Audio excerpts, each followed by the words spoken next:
कर लें। श्री शिवाय नमस्तु भयम। आज का यह वीडियो बहुत ही खास होने वाला है। आप सभी लोग जानते हैं कि 21 अगस्त 2024 यानी कि बुधवार के दिन भाद्रपद माह की द्वितीय तिथि आ रही है।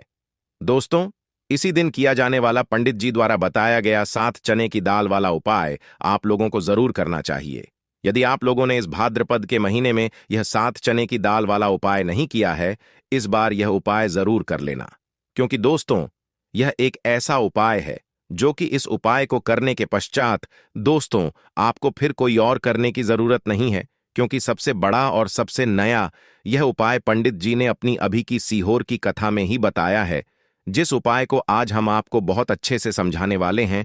इस वीडियो को देखने के पश्चात इस उपाय को समझने के लिए आपको कोई और वीडियो को देखने की जरूरत नहीं पड़ेगी। तो चलिए दोस्तों, उपाय को शुरू करते हैं। देखिए, यह दिन इतना खास होता है, इतना महत्वपूर्ण होता है। देखा गया है कभी कभी बड़े बड़े पूजा पाठ से जो मनोकामना पूर्ण नहीं होते, 9 जुलाई 2024 यानी कि बुधवार द्वितीय के दिन एक छोटे से उपाय करने से ही आपकी मनोकामना पूर्ण हो जाती है। और बहुत सारे लोगों ने इस उपाय को किया भी है और उनको इस उपाय को करने का फल भी जरूर मिला है। यदि आप लोग भी इस उपाय को 21 अगस्त 2024 यानी कि बुधवार के दिन करना चाहते हैं, तो आप इस उपाय को पहले अच्छे से समझ लेना, सुन लेना, उसके पश्चात करना। आपको इस उपाय का फल जरूर मिलेगा। और इस उपाय को कर लेने से आपके घर में चाहे किसी भी प्रकार की दुख और समस्या क्यों ना चल रही हो, चाहे आपको उसका कारण भी नहीं पता है कि भाई ये समस्या किस कारण से चल रही है, उसका कुछ भी कारण हो सकता है, जैसे पितृदोष हो सकता है या किसी भी तरह का मंगल दोष भी हो सकता है, और भी बहुत तरह के दोष होते हैं, कुछ भी हो सकता है। पर आपको इस उपाय को करने के लिए अपने दोष को पता लगाने की भी जरूरत नहीं है। 21 अगस्त 2024 यानी कि आषाढ़ मास के बुधवार के दिन इस 7 चने की दाल वाला उपाय को आप लोगों को कर लेना है। यह एक ऐसा उपाय है जिस उपाय को यदि किसी विशेष दिन पर किया जाए तो भाई उस विशेष दिन का जो है वह तो हमें मिलता ही मिलता है। पर हमने उस दिन पर इस 7 चने की दाल वाला उपाय को किया है तो हमें उससे भी बड़ा फल मिलता है, और फल बहुत जल्दी मिलता है, क्योंकि आप इस उपाय को बहुत ही बड़े और विशेष दिन पर कर रहे हो। 21 अगस्त 2024 यानी कि बुधवार के दिन द्वितीय तिथि का बहुत ही ज्यादा बड़ा महत्व होता है। इसीलिए दोस्तों, आज की इस वीडियो में हम आप लोगों को 7 चने की दाल वाला उपाय समझाएंगे, जिस उपाय को करने से यदि आपकी किसी भी प्रकार की मनोकामना है, किसी भी प्रकार की परेशानी है, सबसे ज्यादा समस्याएं आपके जीवन में ही हैं, यदि आपको धन प्राप्ति नहीं हो पा रहा है, रुपए पैसे की आपके घर में दिक्कत परेशानियां चलती चली आ रही हैं, आपका व्यापार, आपकी नौकरी यदि अच्छे से नहीं चल रहे हैं, जिसकी वजह से घर में लगातार आर्थिक समस्याएं बनी रहती हैं, घर का कोई ना कोई सदस्य यदि बीमार रहता है, आपस में एक दूसरे से लड़घाई झगड़ा होता रहता है, किसी की यदि बनती नहीं है, तो पूज्य गुरु जी ने है कि जब आपके जीवन में ऐसी परिस्थितियां आ जाएं कि आप एक एक रुपए खर्च करने से पहले कई कई बार सोचने लगे हो, आपको धन प्राप्ति यदि नहीं हो पा रहा हो, तो आपको सिर्फ और सिर्फ एक सफेद फूल से शिवलिंग के सामने एक ऐसा विशेष उपाय करना है जो आपकी इन सारी समस्याओं को सिर्फ 7 दिन के अंदर ही समाप्त कर देगा। तो चलिए जानते हैं इन विशेष उपायों के बारे में। लेकिन उससे पहले जो भी मेरे भाई मेरी प्यारी बहनें आज चैनल पर पहली बार आए हैं या मेरी आवाज आज पहली बार सुन रहे हैं, यदि आप भी महादेव के भक्त हैं तो वीडियो को लाइक और चैनल को सब्सक्राइब जरूर कर लें, और कमेंट बॉक्स में सच्ची श्रद्धा से जरूर लिखें श्री शिवाय नमस्तु भयम। दोस्तों, अब उसके पश्चात में दोस्तों यह वाला जो उपाय है यह किसको करना है, तो देखो, घर का जो बड़ा और मुख्य सदस्य होगा उसी व्यक्ति को यह वाला उपाय करना है। अब वह बड़ा व्यक्ति मुख्य रूप से घर की माताएं बहनें होंगी तो ज्यादा बेहतर होगा, क्योंकि घर की जो माताएं बहनें होती हैं वह की लक्ष्मी होती है, और जब घर की लक्ष्मी किसी भी उपाय को करती है तो उसका फल हमें बहुत जल्दी और बहुत बड़ा होकर मिलता है। तो इसीलिए आप लोगों को विशेष रूप से घर की बड़ी माताओं बहनों को ही यह वाला उपाय करना चाहिए। यदि किसी कारणवश घर में बड़ी माताएं बहनें उपस्थित ना हो, उस ठीक है, तो उस जगह पर फिर घर का कोई बड़ा व्यक्ति भी इस वाले उपाय को कर सकता है। कोई दिक्कत वाली बात नहीं है। इस उपाय को घर के सभी सदस्य को करने की जरूरत नहीं है। घर में से कोई एक सदस्य ही यदि इस उपाय को करेगा तो उसके पूरे घर को इस उपाय को करने का फल मिल जाएगा, और जितने प्रकार की समस्याएं आपके जीवन में चल रही होंगी वह धीरे धीरे करके दूर होना शुरू हो जाएंगी। तो ध्यान रखिएगा, घर में से कोई एक ही बड़ा और मुख्य सदस्य ही इस वाले उपाय को करें।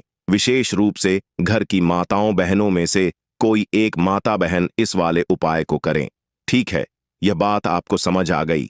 अब हम समझते हैं इस वाले उपाय को हमें करना किस समय है। 7 चने की दाल वाला को हमें भाद्रपद के महीने के बुधवार द्वितीय के दिन करना है। किस समय है? तो देखिए, इस उपाय को करने का जो समय है वह सुबह का समय है और शाम का समय भी है। अब देखिए, यहां पर हम मुख्य रूप से सुबह का समय नहीं भूलेंगे, क्योंकि देखिए वह आशा के महीने का बुधवार, और आप सभी लोग जानते हैं बुधवार के दिन का, वह भाद्रपद के महीने का बुधवार द्वितीय मतलब शाम का जो समय वह होता है ना, इस दिन भगवान शिव जी सबसे प्रिय दिन होता है। तो आप लोग इस 7 चने की दाल वाला उपाय को सुबह के समय भी कर सकते हो और शाम के समय प्रदोष काल में भी कर सकते हो। सुबह के समय यदि कर रहे हो तो 10 बजे तक भी यदि उपाय करोगे तो भी आपको उपाय का फल मिलेगा। वहीं यदि शाम के समय कर रहे हो तो इस दिन जरूर शाम के समय का ध्यान रखना कि शाम के 6 बजे से लेकर 7 बजे के बीच में यदि आप इस उपाय को कर सकते हो तो बिल्कुल कर लेना, पूरी कोशिश करना। पर यह बात आपको आ गई कि आप इस उपाय को सुबह और शाम दोनों समय कर सकते हो, मतलब करना आपको एक ही समय है। घर में से किसी एक ही बड़े व्यक्ति को करना है, पर एक ही बार इस उपाय को करना है, दोनों समय नहीं करना है। आपको जो समय अच्छा लगे आप उस समय पर इस वाले उपाय को कर सकते हैं। यह उपाय आपके जीवन में धन धान्य की वृद्धि करेंगे, साथ ही साथ आप में तेज की वृद्धि भी करेंगे। यदि आप अपने व्यापार में या नौकरी में किसी का वर्ष यदि रुके हुए हैं, आपको सफलता प्राप्त नहीं हो पा रही है, तो आप सफल भी होंगे और साथ ही साथ आपकी सारी समस्याओं और संकटों का अंत भी होने वाला है। चलिए जानते हैं पूज्य गुरु जी द्वारा बताए गए सबसे पहले और सबसे खास उपाय के बारे में। इस उपाय के लिए आपको सबसे पहले जरूरत पड़ेगी एक लोटे जल की लौटा। आप तांबे का ले लीजिएगा और जल आपको अपने किचन से लेना है। फिर इसी के साथ साथ आपको सिर्फ 1-2 गुड़ के टुकड़े ले लेने हैं। छोटे छोटे गुड़ के टुकड़े आप ले लीजिएगा। फिर सबसे आखिर में आपको ले लेना है 5 या फिर 7 या फिर 11 या फिर 21 चने की दाल। जितनी भी आप चने की दाल ले सकते हैं उतनी आपको ले लेनी है। देखिए, द्वितीय के दिन पीले रंग की सामग्री का किया गया कोई भी उपाय हमारे महादेव को अत्यधिक प्रिय लगता है, इसलिए आपको यह चने की दाल ले लेनी है। अब यह 3 सामग्री लेकर आपको शिवालय पहुंच जाना है। इस उपाय को आप शाम को प्रदोष काल के समय में करेंगे तो आपके लिए सर्वोत्तम रहेगा, लेकिन बहुत से ऐसे लोग होते हैं जो दोष काल के समय इस उपाय को नहीं कर पाते हैं, तो फिर आप पूरे दिन में किसी भी समय इस उपाय को कर सकते हैं। देखिए, शिवालय पहुंचने के पश्चात आप एक कोशिश करिएगा कि आप दक्षिण दिशा में बैठ जाइए और उत्तर दिशा की तरफ अपना फेस कर लीजिए। लेकिन यदि शिवालय में भीड़ है तो ऐसी स्थिति में गुरुजी कहते हैं कि आप किसी भी दिशा में बैठकर शिवलिंग की पूजा प्रार्थना कर सकते हैं। अब देखिए, आप जो गुड़ के टुकड़े लेकर आए हैं उनको इसी एक लोटे जल में डाल लीजिए और ओम नमः शिवाय मंत्र का स्मरण कर लीजिए। यह कार्य आपको शिवलिंग के सामने ही करना है। फिर इसके पश्चात आप जितनी भी चने की दाल लेकर आए हैं उनके ऊपर इस जल से थोड़ा सा जल डाल लीजिए, जिससे आपकी यह चने की दाल गीली हो जाए, थोड़ी सी हो जाएगी।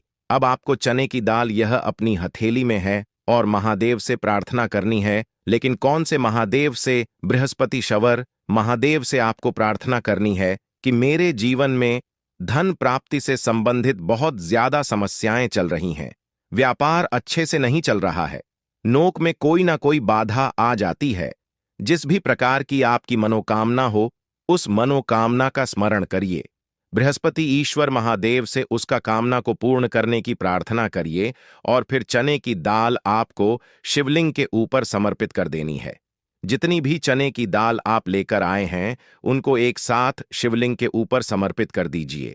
अब देखिए, यह दाल समर्पित करने के पश्चात आप जो एक लोटा जल लेकर आए हैं, जिसमें आपने गुड़ के टुकड़े मिलाए हैं, उस जल से आप थोड़ा जल सबसे पहले श्री गणेश जी वाले स्थान में समर्पित कर दीजिए। फिर थोड़ा सा जल आप श्री कार्तिकेया जी वाले स्थान में समर्पित कर दीजिए।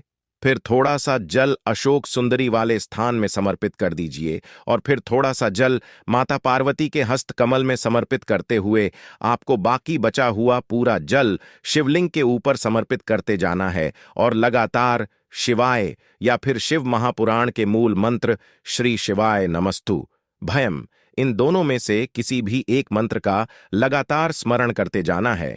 पूज्य गुरुजी जी ने कहा कि जल आपको बिल्कुल धीरे धीरे समर्पित करना है। समर्पित करते हुए ध्यान रखिएगा कि इस जल के छींटे आपके पैरों के ऊपर ना लगे। फिर उसके पश्चात वहीं शिवलिंग के सामने बैठकर बृहस्पति शवर महादेव से प्रार्थना करते हुए आपको वापस अपने घर आ जाना है। पूज्य गुरुजी ने कहा कि द्वितीय के दिन यदि हम लोग चने की दाल वाला कोई भी उपाय शिवलिंग के सम्मुख करते हैं तो इससे हमें महादेव तथा भगवान नारायण की एक साथ कृपा प्राप्त होती है। तो दोस्तों, ये कुछ उपाय आप जरूर करिएगा। आप जानते हैं गुरुजी द्वारा बताए गए दूसरे खास उपाय के बारे में। यह उपाय भी आपकी मनोकामना को पूर्ण करने के लिए है। इस उपाय के लिए भी आपको एक लोटा जल ले लेना है। साथ ही साथ आपको एक बेलपत्र ले लेनी है। यदि आपके पास बेलपत्र नहीं है तो शिवलिंग के ऊपर छड़ी हुई बेलपत्र को उठाकर जल से शुद्ध करके फिर आप उसका भी इस्तेमाल कर सकते हैं। बस आपको सदैव ध्यान रखना होता है कि यह पत्र कहीं से भी कटी फटी नहीं होनी चाहिए। फिर सबसे आखिर में आपको थोड़ा सा शहद ले लेना है। थोड़ा सा 2-4 बूंद आप शहद ले लीजिए और अब यह सारी सामग्री लेकर आपको शिवालय पहुंच जाना है। इस उपाय को भी आप पूरे दिन में किसी भी समय कर सकते हैं। देखिए, यह उपाय भी आपकी मनोकामना को परिपूर्ण करने के लिए है, धन प्राप्ति के लिए है, व्यापार के लिए है, नौकरी के लिए है, कोई भी विशेष मनोकामना है तो उसको पूर्ण करने के लिए। अब देखिए, शिवालय पहुंचने के पश्चात सबसे पहले आप जो एक बेलपत्र लेकर आए हैं, बेलपत्र की तीनों पत्तियां जिस स्थान पर जुड़ी रहती हैं उसी स्थान पर आपको यह शहद लगा देना है। 1 बूंद शहद या 2 बूंद शहद जो आप लेकर आए हैं उसको अपनी अनामिका उंगली में लगाइए और इस शहद को आप बेलपत्र की जो तीनों पत्तियां होती हैं उस तीनों पत्तियों का जो मिलन बिंदु होता है, जहां पर तीनों पत्तियां मिलती हैं, उस स्थान पर आपको यह थोड़ा सा शहद लगा देना है। यहां पर आपको शहद लगा देना है और फिर स्थान पर आपको पकड़ लेना है। जिस स्थान पर आपने शहद लगाया है उसी स्थान पर आप पकड़ लीजिए और इस बेलपत्र को आप शिवलिंग के ऊपर समर्पित कर दीजिए। आपकी जो भी मनोकामना है उस मनोकामना का स्मरण करिए, महादेव से उस मनोकामना को पूर्ण करने की प्रार्थना करिए और फिर यह बेलपत्र आपको शिवलिंग के ऊपर समर्पित कर देनी है। ध्यान रखिएगा, बेलपत्र की जो चिकनी साइड का हिस्सा है वह शिवलिंग में टच करेगा और बेल की डंडी जलाधारी की तरफ रहेगी। इसके पश्चात आप जो एक लोटा जल लेकर आए हैं उसको धीरे धीरे इसी बेलपत्र के ऊपर समर्पित करते जाइए और लगातार ओम नमः शिवाय या फिर श्री शिवाय नमस्तु भयम, इन दोनों में से कि किसी भी एक मंत्र का स्मरण करते जाइए। पूज्य गुरु जी ने कहा कि जल आपको इतने धीरे समर्पित करना है कि जल समर्पित करते हुए आप कम से कम 11 बार ओम नमः शिवाय का स्मरण जरूर कर लें। फिर इसके पश्चात जो जलाधारी से जल नीचे गिर रहा है उसको तो थोड़ा सा अपनी हथेली में लीजिए और अपनी दोनों नेत्रों के ऊपर यानी अपनी दोनों आंखों के ऊपर इस जल को लगा लीजिए। गुरुजी कहते हैं कि द्वितीय के दिन किए जाने वाला यह उपाय आपके सोए हुए भाग्य को चमकाने के लिए है, आपकी रूठी हुई किस्मत को बदलने के लिए है। इसलिए इस द्वितीय के दिन आप इस उपाय को जरूर करिएगा। अब जानते हैं पूज्य गुरुजी द्वारा बताए गए, अब बात कर लेते हैं दूसरे उपाय की। यह उपाय भी आपकी किसी भी परेशानी से आपको बाहर निकालने के लिए है तथा आपको सफलता प्राप्त कराने के लिए है। इस उपाय के लिए आपको सिर्फ 2 सामग्री लेनी है। पहली तो आपको एक लोटा जल लेना है और दूसरा थोड़ा सा आपको पीला चंदन लेना है। पीले चंदन में थोड़ा सा जल मिला लीजिए और इसे एक लेप की तरह तैयार कर और यह दोनों सामग्री लेकर आपको शिवालय पहुंच जाना है। देखिए, शिवालय पहुंचने के पश्चात सबसे पहले आप जो चंदन लेकर आए हैं उस चंदन को अपनी अनामिका उंगली में लगाइए और सबसे पहले श्री गणेश जी वाले स्थान पर एक बिंदी यानी एक टिकी रख दीजिए। फिर दोबारा थोड़ा सा चंदन लगाइए और श्री कार्तिकेय जी वाले स्थान पर एक बिंदी यानी टीकी रख दीजिए। फिर तीसरे नंबर पर आप अशोक सुंदरी वाले स्थान पर एक बिंदी और ओम नमः शिवाय मंत्र का स्मरण कर लीजिए। फिर चौथे नंबर पर आप जलाधारी की सबसे आगे वाले स्थान पर एक बिंदी लगाइए और ओम नमः शिवाय मंत्र का स्मरण कर लीजिए। फिर पांचवें नंबर पर आप माता पार्वती के हस्तकमल में एक बिंदी लगाइए और ओम नमः शिवाय मंत्र का स्मरण कर लीजिए। फिर छठे नंबर पर आप शिवलिंग का जो पीछे वाला स्थान होता है जलाधारी के बिल्कुल ऑपोजिट साइड वाला, वहां पर एक बिंदी और ओम नमः शिवाय मंत्र का स्मरण कर लीजिए। और आपको एक बार केवल उंगली नहीं डुबो है चंदन में, बल्कि एक बार गणेश जी वाले स्थान पर लगाइए, फिर दोबारा उंगली चंदन में डुबोइए, फिर दूसरे स्थान पर लगाइए, फिर दोबारा चंदन में डुबोइए। हर बार आपको उंगली चंदन में डुबो है और फिर उसके पश्चात ही लगाना है। इसके पश्चात सबसे आखिर में आप शिवलिंग के ऊपर एक बिंदी लगा दीजिए और एयूएम नमः शिवाय मंत्र का स्मरण कर लीजिए। इन सातों स्थान पर को यह बिंदी लगाते हुए 7 बार ओम नमः शिवाय मंत्र का स्मरण कर लेना है। इसके पश्चात आप जो एक लोटा जल लेकर आए उसको धीरे धीरे समर्पित करते हुए ओम नमः शिवाय या श्री शिवाय नम शुभम मंत्र का स्मरण करिए। उसके पश्चात अपनी सफलता के लिए, अपनी मनोकामना के लिए महादेव से प्रार्थना कर लीजिए और फिर वापस अपने घर आ जाइए। पूज्य गुरुजी इन 3 उपायों में से कोई भी एक उपाय यदि कोई व्यक्ति द्वितीय में कर ले है तो उसकी बड़ी से बड़ी मनोकामना महादेव की कृपा से परिपूर्ण हो जाती है और उसको भी धन वैभव संपदा की प्राप्ति होती है। आखिरी उपाय के बारे में देखिए, जो वृक्ष होते हैं, ठीक है ना, 3-4 ऐसे वृक्ष हैं जिनमें हमारे पितरों का वास माना जाता है। उन्हीं में से एक वृक्ष है पीपल का है। न बट हो गया, पीपल हो गया। इनमें हमारे पितरों का वास माना जाता है। साक्षात जो पेड़ होते हैं इनके दर्शन हम कर पाते हैं। तो आपको करना क्या है, आपको एक लोटा जल लेना है, अपने घर का एक लोटा जल, उसके अंदर एक छुटकी काला तेल डालना है और एक आप यहां पर कोई भी सफेद मिठाई ले लीजिए। अब आपको क्या करना है, पीपल पेड़ के नीचे जाना है और ये जल पीपल के पेड़ को देना है और एक मिठाई वहां पर रखकर आना है अपने पितरों के लिए। और यह उपाय जब आप करेंगे, ठीक है ना, तो ये उपाय आप सुबह को करें, शाम को भी कर सकते हैं, लेकिन कोशिश करें सुबह को करें। इससे क्या होगा कि आपके जो पी हैं वह आपसे इतना प्रसन्न हो जाएंगे, इतना ज्यादा प्रसन्न हो जाएंगे और इतना आशीर्वाद आपको देंगे कि कभी लौटकर आपके जीवन में निर्धनता और गरीबी नहीं आएगी। तो जो लोग जानते हैं कि पितरों को प्रसन्न करने से घर में कितना सुख, धन, वैभव होता है, वह सदैव अपने पितरों को प्रसन्न करते हैं और द्वितीय के दिन यह उपाय करते हैं। अब जिन लोगों को पता ही नहीं है कि पित्त यदि कुछ नहीं होने वाला, जब तक आप अपने पितरों को प्रसन्न नहीं करेंगे ना, ऐसा समझ लीजिए सारे उपाय आप करते रहिए, उनका कुछ नहीं होने वाला है। तो पीपल का पेड़ बहुत ही उत्तम होता है, आप सभी जानते हैं। उसमें बहुत सारे देवी देवताओं का वास भी होता है और हमारे पितरों का वास भी होता है। तो अपने पितरों को प्रसन्न करने के लिए, और यदि पितृ प्रसन्न भी हैं और हमें प्रसन्न रहे, तब भी आपको यह उपाय जरूर करना चाहिए। क्योंकि पितृ यदि सदैव प्रसन्न रहते हैं तो जीवन में आप देखेंगे कि दुख कष्ट ना कभी आते नहीं है, और यदि जीवन में है तो बहुत जल्दी दूर हो जाते हैं। तो 2 उपाय बता दिए आपको अपने पितरों को प्रसन्न करने के लिए। अब बात कर लेते हैं तीसरे उपाय की, और जो तीसरा उपाय आपको बताने जा रहे हैं, इस उपाय को यदि आप द्वितीय के दिन करते हैं तो ऐसा समझ लीजिए कि आपके घर में कभी भी नेगेटिव एनर्जी, बुरी शक्ति, नकारात्मक ऊर्जा और धन ना आने की समस्या कहते हैं। न कि हमारे तो घर में ही पैसा नहीं आता है, पता नहीं घर में क्या है। ऐसा क्या है घर में कि पैसा आता ही नहीं है, आता है तो बिल्कुल बर्बाद हो जाता है। तो जिन लोगों के जीवन में ऐसी समस्या है कि पैसा आता ही नहीं है, आता है तो बहुत बर्बाद हो रहा है ना, उन्हें तो विशेषकर ये वाला उपाय द्वितीय के दिन जरूर करना चाहिए। क्योंकि का दिन कोई साधारण दिन नहीं होता है, का दिन बहुत ही उत्तम होता है।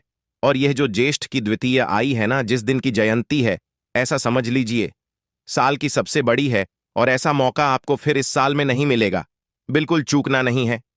करना क्या है आपको? आपको यहां पर लेने हैं 2 कपूर, ठीक है ना?